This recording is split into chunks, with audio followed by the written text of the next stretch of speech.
Imagine ceci, le réveil sonne, mais au lieu de te lever avec force et détermination, tu l'éteins. Une fois, deux fois, jusqu'à ce que le temps te glisse entre les doigts. Chaque répétition est une petite défaite. Et tu ne le remarques peut-être pas, mais ces petites défaites s'accumulent. C'est ainsi que tu perds avant même de commencer. Maintenant, dis-moi, est-ce ainsi que tu veux vivre? En laissant ta vie en pilote automatique? Parce que chaque matin est une déclaration. Une opportunité brutale, sans filtre, pour décider qui diable tu vas être. Peu importe ce que tu as fait hier. Peu importe combien de fois tu t'es laissé tomber. Aujourd'hui, le seul défi qui compte est devant toi. Et il n'y a que deux options, te lever ou abandonner. Le stoïcisme n'est pas une philosophie à contempler depuis le confort. C'est une putain d'invitation à la guerre. À la guerre contre ta paresse, tes excuses, tes peurs. Il ne s'agit pas de jolis mots ni de pensées heureuses. Il s'agit d'action. Parce que si tu ne prends pas le contrôle, quelqu'un d'autre le fera.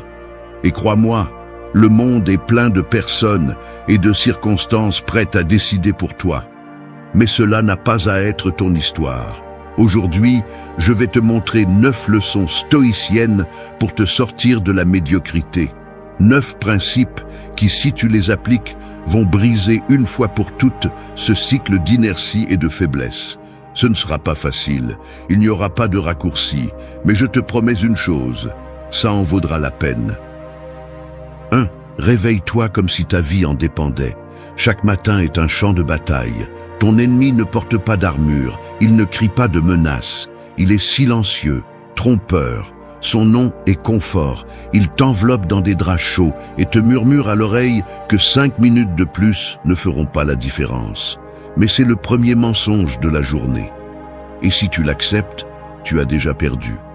Se réveiller n'est pas seulement ouvrir les yeux. C'est une déclaration de guerre. Chaque fois que tu éteins le réveil, tu ne fais pas seulement repousser le jour, tu repousses ta vie. Les stoïciens l'ont bien compris. Pour eux, chaque aube était un cadeau immérité, une occasion de montrer qui ils étaient. Marc Aurèle, l'un des plus grands empereurs stoïciens, disait « Quand tu te lèves le matin, pense au privilège d'être en vie. » Mais le penses-tu vraiment? Ou laisses-tu la paresse prendre le contrôle? Chaque fois que tu choisis de rester au lit, tu choisis la reddition. Peu importe combien de promesses tu te fais la veille. La seule chose qui compte, c'est ce que tu fais quand le moment arrive. Parce que c'est là que naît le respect de soi.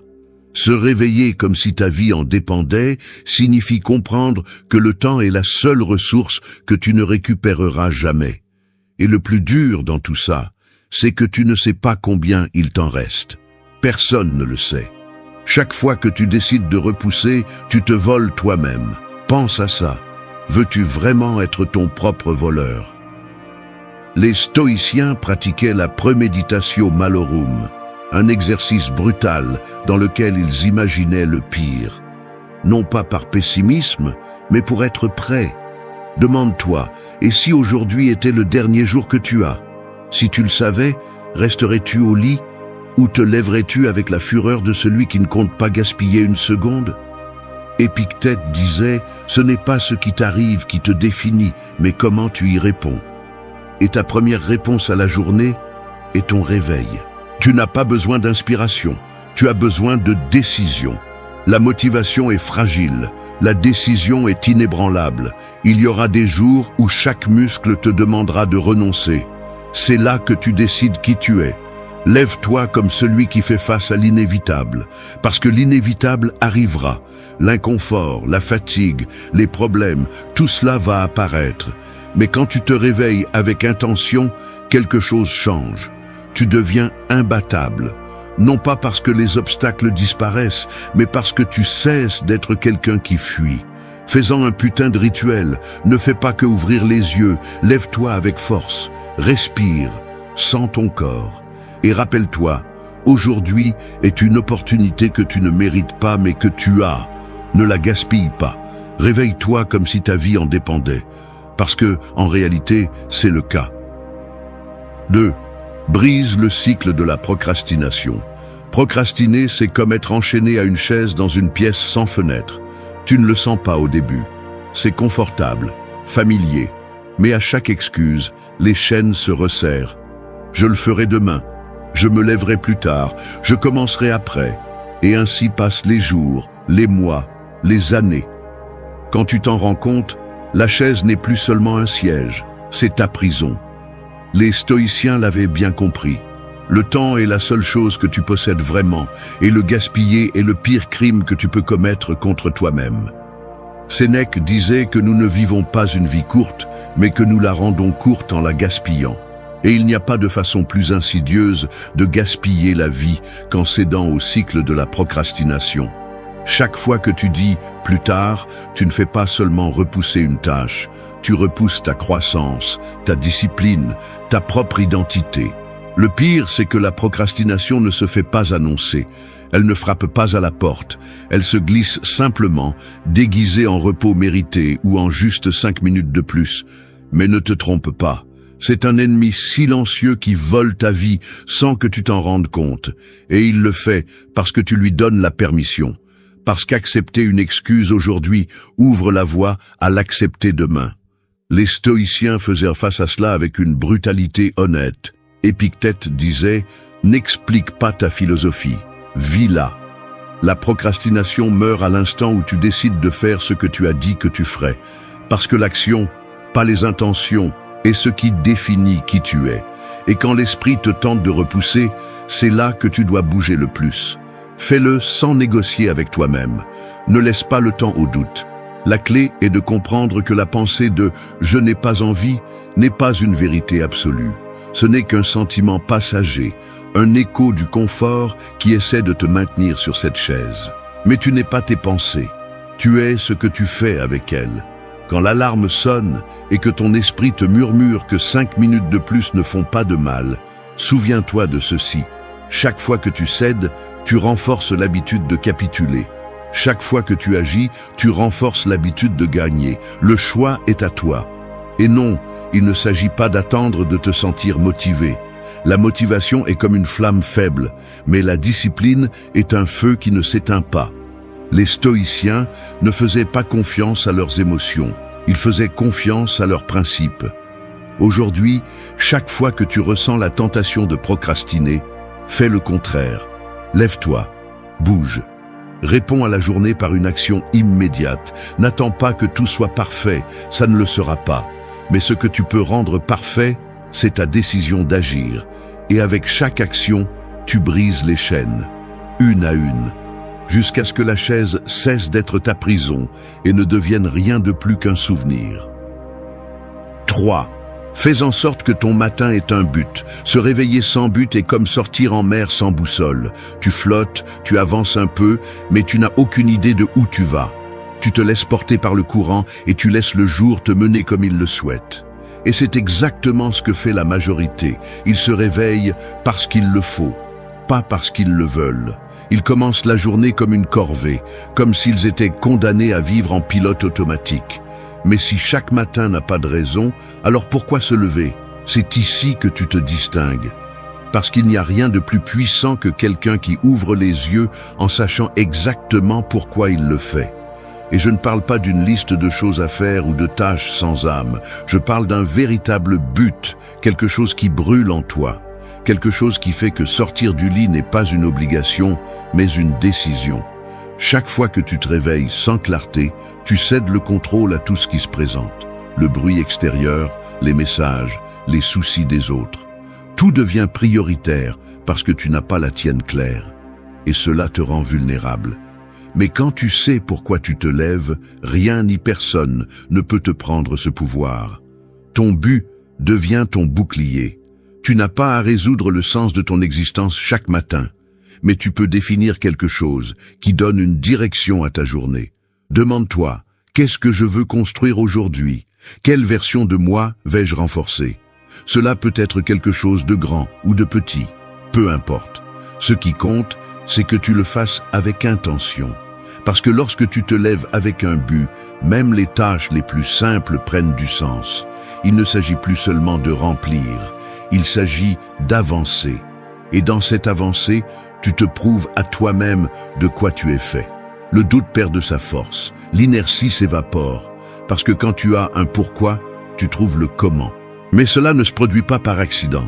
La clarté ne tombe pas du ciel, tu dois la chercher. Consacre quelques minutes chaque soir à visualiser ton lendemain. Que veux-tu accomplir? Quelle attitude vas-tu emporter avec toi? Et plus important encore, comment vas-tu t'assurer qu'aujourd'hui ne soit pas juste une autre journée gaspillée? Ne te contente pas de la tiédeur d'une vie sans intention. Si tu ne choisis pas ton but, quelqu'un d'autre le fera pour toi. Et je te garantis que ce ne sera pas à ton avantage. La différence entre ceux qui mènent leur vie et ceux qui se laissent porter par elle est brutale. Tu décides de quel côté tu veux être. Alors demain, quand tu ouvriras les yeux, que ce ne soit pas par inertie. Lève-toi avec une raison, parce que quand tu vis avec un but, chaque jour cesse d'être une répétition et devient une opportunité. Et les opportunités, mon ami, n'attendent pas. 4. Ton esprit avant le monde. Chaque matin, le monde entier se bat pour ton attention. À peine ouvres-tu les yeux, ton téléphone vibre. Notifications, messages, nouvelles, tout crie pour un morceau de ton temps. Et sans y penser, tu tombes dans le piège. Ton esprit, qui devrait être un territoire souverain, est envahi avant même qu'il ne t'appartienne. Mais ce n'est pas un hasard. Nous vivons à une époque conçue pour te distraire. Chaque son, chaque écran, chaque maudit défilement est fait pour te tenir loin de toi-même. Et si tu le permets, ta journée commencera en désavantage. Car avant que tu aies décidé qui tu veux être, le monde l'a déjà décidé pour toi. C'est pourquoi, avant de faire face au bruit extérieur, tu dois faire un choix, protéger ton esprit. N'accueille pas le chaos alors que ta volonté est encore faible. Lorsque tu te réveilles, ton esprit est comme un champ fraîchement semé. Tout ce que tu sèmes dans ces premières minutes grandira pendant la journée. Et crois-moi, si la première chose que tu consommes est le désordre des autres, tu le porteras avec toi. Commence ta journée comme un gardien. N'ouvre pas le téléphone, n'allume pas la télévision. Ne laisse pas les soucis du monde te dévorer avant d'avoir construit ta propre clarté. Le silence, aussi inconfortable qu'il puisse paraître, est l'endroit où tu te trouves vraiment. Respire, sens ton corps, reconnais que tu es vivant. Cette simple prise de conscience est déjà un acte de pouvoir. Et puis, demande-toi, sur quoi veux-je concentrer mon énergie aujourd'hui? Non pas ce que le monde veut de toi, mais ce que tu veux du monde. Car si tu ne décides pas cela tôt, tu te perdras dans les urgences des autres. Et vivre pour résoudre ce que les autres exigent de toi n'est pas vivre, c'est obéir. Tu n'as pas besoin de heures pour cela. Consacre quelques minutes, réfléchis, écris si tu en as besoin. Laisse ton esprit se calmer avant de t'exposer au bruit. Même si tu as une journée difficile devant toi, ce moment est à toi. Car ce qui compte, ce n'est pas combien le jour est chaotique, mais combien tu es solide pour y faire face. Lorsque tu entraînes ton esprit à résister à l'urgence de l'extérieur, quelque chose change. Tu deviens intouchable, les opinions perdent de leur poids. Les distractions cessent de te contrôler, car au lieu de réagir à chaque stimulus, tu décides. Et cette capacité de décider, de garder ton esprit calme pendant que le monde brûle, est l'un des plus grands actes de pouvoir que tu peux exercer. Alors demain, lorsque la journée essaiera de t'envahir, ne te rends pas si facilement. Sois le maître de ta première pensée. Sois le maître de ta propre présence, car le monde continuera à crier, mais tu auras déjà décidé qui tu es. 5. Anticiper le chaos. Le chaos n'est pas une possibilité, c'est une certitude. L'inattendu va se produire, les plans vont échouer. La vie ne va pas te demander la permission de te lancer des obstacles. Mais c'est là que réside la différence entre ceux qui s'effondrent et ceux qui avancent, la préparation. Chaque matin où tu te réveilles sans prévoir ce qui pourrait mal tourner, tu deviens une victime potentielle. Et non, il ne s'agit pas de devenir paranoïaque ou de vivre dans la peur. Il s'agit de comprendre une vérité indéniable. L'adversité fait partie du chemin. Prétendre le contraire est naïf. Mais l'anticiper, être prêt pour ce qui vient, te rend indestructible. Pense à cela. Combien de fois ta journée a-t-elle déraillé parce que quelque chose ne s'est pas passé comme tu l'espérais? Peut-être une réunion inattendue, un problème familial, une défaillance technique. Ce n'était pas l'obstacle qui t'a vaincu, c'était ton manque de préparation. Parce que lorsque tu n'anticipes pas le chaos, le moindre inconvénient te sort du jeu. La clé est d'assumer que le chaos arrivera, mais que tu seras déjà prêt. Chaque matin, avant de te lancer dans le monde, fais une pause. Demande-toi, qu'est-ce qui pourrait être le pire aujourd'hui? Non pas pour te faire peur, mais pour le désarmer. Lorsque tu visualises les problèmes avant qu'ils n'arrivent, tu leur ôtes le pouvoir de te surprendre. Et lorsque le coup arrive, au lieu de trembler, tu penses simplement « je m'y attendais ». Anticiper le chaos n'est pas être négatif, c'est être invincible. Parce que la véritable force ne vient pas d'espérer que tout se passe bien, mais de savoir que tu peux le supporter quand ce n'est pas le cas. Alors que les autres sont paralysés, tu agis. Alors qu'ils se lamentent, tu résous. C'est la différence entre un jour qui te bat et un jour que tu domines. Mais cela demande de la discipline. Il ne suffit pas d'y penser une fois. Fais-en une habitude. Consacre 5 minutes chaque matin pour passer en revue ta journée. Où pourraient surgir des complications? Qu'est-ce qui pourrait te détourner de ton objectif? Même quelque chose d'aussi simple que d'anticiper le trafic, une conversation inconfortable ou un malentendu peut changer le cours de ta journée. Et lorsque ces problèmes apparaissent, parce qu'ils le feront, tu seras prêt. La préparation signifie aussi contrôler ce que tu peux. Tu ne peux pas prévoir chaque tempête, mais tu peux emporter un parapluie. Lève-toi plus tôt si la journée s'annonce compliquée. Laisse de la place pour l'inattendu. Reste flexible, non pas comme quelqu'un qui craint le changement, mais comme quelqu'un qui l'attend avec les poings serrés et le regard ferme. Parce qu'au final, ce qui détermine ta journée n'est pas ce qui se passe, mais comment tu réagis. Et celui qui est préparé ne se brise jamais. 6. Conquiers le désordre depuis ton lit. Ton environnement est le reflet de ton esprit.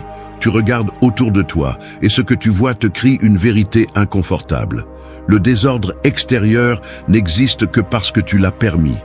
Et ce chaos, aussi minime soit-il, s'infiltre dans ta pensée. Il te distrait, te submerge et te vole ta clarté. Mais tout commence en un seul endroit, ton lit. Cela peut sembler insignifiant, mais chaque matin, laisser son lit en désordre est comme abandonner une bataille avant de la commencer. C'est un message direct à ton cerveau que le désordre est acceptable, que l'inachevé est acceptable.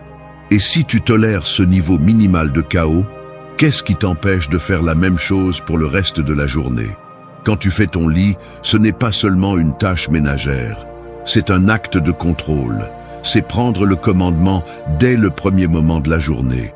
Alors que d'autres commencent leur journée en laissant des choses en suspens, tu commences en fermant une. Cette petite victoire crée un effet domino. Ton esprit reçoit un signal clair. Aujourd'hui, c'est moi qui commande. Et non, il ne s'agit pas de devenir quelqu'un d'obsédé par la perfection. Il s'agit de refuser de vivre parmi les restes d'apathie. Parce que le lit en désordre n'est que le début.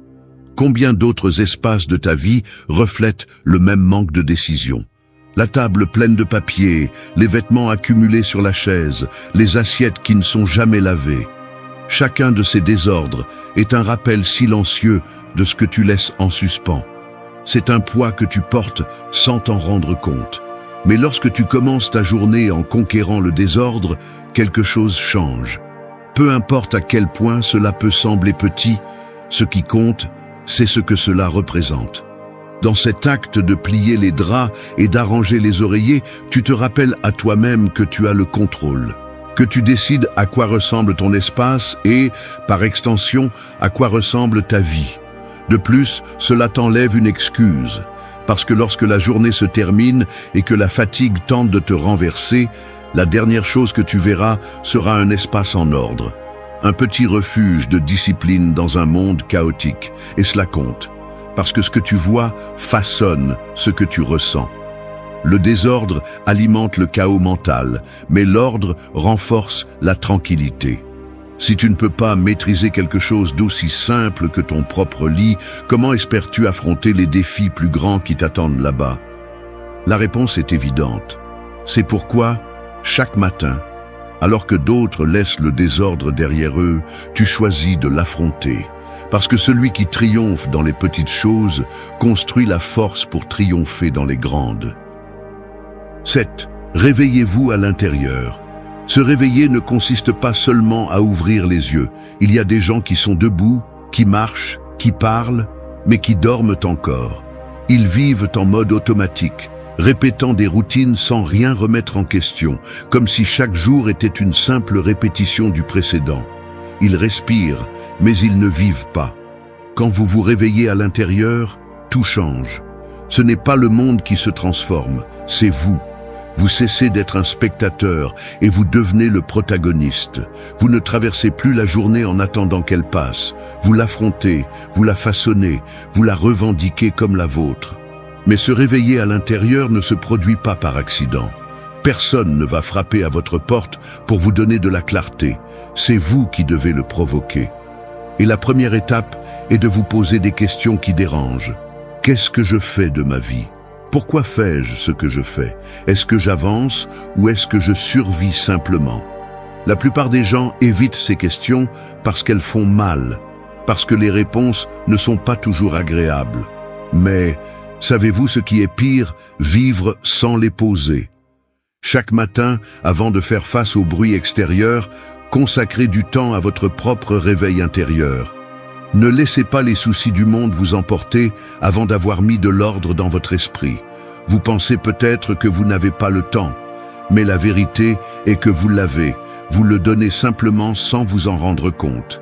5 minutes, 10, peu importe combien, mais faites-le. Fermez les yeux et écoutez votre propre respiration. Sentez l'air entrer et sortir. Cela semble simple, presque insignifiant. Mais c'est tout le contraire. C'est le rappel le plus cru que vous êtes toujours là. Et qu'allez-vous faire de cela? Cette question devrait vous brûler à l'intérieur chaque matin. Ne remplissez pas ce premier espace de la journée avec du bruit. Avant de vérifier votre téléphone, avant de vous soucier du travail ou des nouvelles, souciez-vous de vous. Demandez-vous, comment est-ce que je veux affronter cette journée? Pas comment vous devriez. Pas ce que les autres attendent, mais comment vous voulez vraiment. Parce que chaque réponse définit le cours de votre journée. Se réveiller à l'intérieur signifie aussi rompre avec les histoires que vous vous racontez. Je ne suis pas assez, je ne peux pas le faire, il est trop tard pour moi. Ces voix sont confortables parce qu'elles vous maintiennent au même endroit. Mais le confort ne vous sauve pas. L'inconfort, le défi, c'est ce qui vous réveille. Et seul vous pouvez décider si vous continuerez à dormir avec ces mensonges ou si vous ouvrirez les yeux une fois pour toutes. Chaque jour est une occasion brutalement honnête de vivre avec intention ou de rester éteint. Le temps n'attendra pas. La journée ne s'arrêtera pas jusqu'à ce que vous soyez prêt. Se réveiller à l'intérieur signifie comprendre cela et agir malgré tout. Alors demain, quand vous ouvrirez les yeux, ne vous contentez pas d'exister. Respirez, posez des questions, écoutez et choisissez de vous réveiller, parce que celui qui se réveille à l'intérieur vit vraiment. 8. Bouge comme si tu étais inarrêtable. Le corps a été fait pour bouger. Chaque muscle, chaque tendon, chaque articulation est une machine conçue pour l'action. Mais la plupart des gens le traitent comme s'il n'était qu'un fardeau qu'ils traînent d'un endroit à l'autre. Ils se lèvent tard, marchent avec lourdeur et passent la journée courbés devant des écrans, laissant leur énergie se faner. Puis, lorsque la fatigue les frappe, ils pensent que c'est normal. Mais ce n'est pas normal, c'est le prix de l'inaction. Bouge, pas seulement parce que faire de l'exercice est bon pour la santé. Fais-le parce qu'à chaque fois que tu bouges ton corps, tu envoies un message à ton esprit. Tu lui dis que tu n'es pas faible, que tu ne te laisseras pas écraser par la paresse. Ton corps et ton esprit sont connectés d'une manière que tu ne peux pas ignorer. Un corps rigide nourrit un esprit lent. Mais un corps en mouvement éveille des pensées plus agiles, des décisions plus claires, une volonté plus ferme. Et non, tu n'as pas besoin de courir des marathons ou de soulever des tonnes. Il s'agit de commencer. Sors du lit et étire-toi.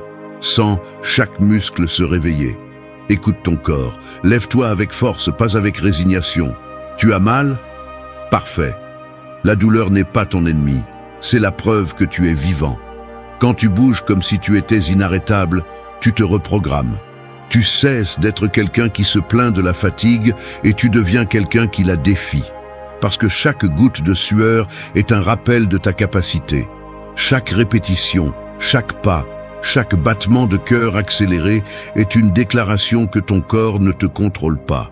C'est toi qui commandes. Mais voici la clé. Ne négocie pas avec toi-même. L'esprit va chercher des excuses. Je suis trop fatigué. Je n'ai pas le temps aujourd'hui. Demain sera mieux. Tu sais ce que c'est? La voix du confort déguisée en préoccupation. La même voix qui veut te garder immobile. Mais tu n'es pas ton confort. Tu es ta décision. Fais du mouvement ton rituel. Si tu n'as que 10 minutes, utilise-les. Soulève des poids, fais des pompes, va marcher, saute, fais n'importe quoi qui défie ton corps. Et ne le fais pas en espérant te sentir motivé. Fais-le parce que tu peux. Parce qu'à chaque fois que tu choisis de bouger, tu choisis d'être quelqu'un qui ne renonce pas. Et voici ce qui est intéressant. Quand ton corps s'active, ton esprit le suit. La chimie change. L'adrénaline coule. La dopamine te récompense. Soudain, ce qui semblait difficile devient possible. Ce n'est pas de la magie, c'est de la biologie. Mais cela n'arrive que si tu décides de te lever et de bouger. Maintenant, fais attention. Ne confonds pas bouger avec fuir. Il y a ceux qui courent sans arrêt, non pas parce qu'ils sont inarrêtables, mais parce qu'ils ont peur de se confronter à eux-mêmes. Ils fuient l'inconfort, le silence, leurs propres pensées. Ce mouvement est vide. Ne le fais pas. Quand tu bouges, fais-le avec intention. Sens chaque pas, chaque impulsion. Que chaque mouvement soit un rappel de ta présence, de ton pouvoir. Et quand la fatigue apparaît, parce qu'elle apparaîtra, ne la maudis pas. Remercie-la. La fatigue est le signe que tu as fait ce que la plupart craignent de faire. Alors que d'autres se cachent derrière des excuses, tu continues d'avancer. Parce que bouger, comme si tu étais inarrêtable, ne signifie pas que tu ne ressens pas de fatigue. Cela signifie que tu décides d'avancer malgré elle. Tu n'as pas besoin de prouver quoi que ce soit à qui que ce soit. Tu n'as pas besoin de te comparer. Tu as juste besoin de te prouver à toi-même que tu es capable. Et tu le feras, jour après jour, parce qu'à chaque fois que tu choisis le mouvement plutôt que l'inaction, tu te transformes. Ton corps se renforce, ton esprit se durcit. Ta volonté devient quelque chose qui ne peut pas être brisé. Alors demain, quand le monde essaiera de t'enchaîner au confort, réponds par l'action. Ne réfléchis pas trop. N'attends pas le moment parfait. Bouge simplement. Lève-toi comme si chaque pas était une déclaration de victoire. Marche avec la conviction de quelqu'un qui ne s'arrête pas, parce que tu ne l'es pas. 9. Sors pour revendiquer ta lumière. La plupart des gens vivent comme si la lumière du jour n'était qu'une routine. Ils ouvrent les yeux, regardent le soleil sans le voir et continuent sans se poser de questions. Mais chaque aube est plus qu'un changement d'heure. C'est une opportunité brutale et directe. Le monde s'illumine et avec lui, tu devrais aussi le faire. Mais il ne suffit pas d'exister sous la lumière. Tu dois sortir pour la revendiquer. Parce qu'il y a deux façons de faire face à chaque jour. Tu peux te laisser emporter comme celui qui est jeté dans le courant sans résistance. Ou tu peux y entrer la tête haute, revendiquant chaque putain de seconde comme la tienne. Et la différence entre les deux chemins réside dans ta décision. La lumière n'attend pas les indécis. Elle attend ceux qui sont prêts à se battre pour elle. Revendiquer ta lumière signifie sortir dans le monde avec un but.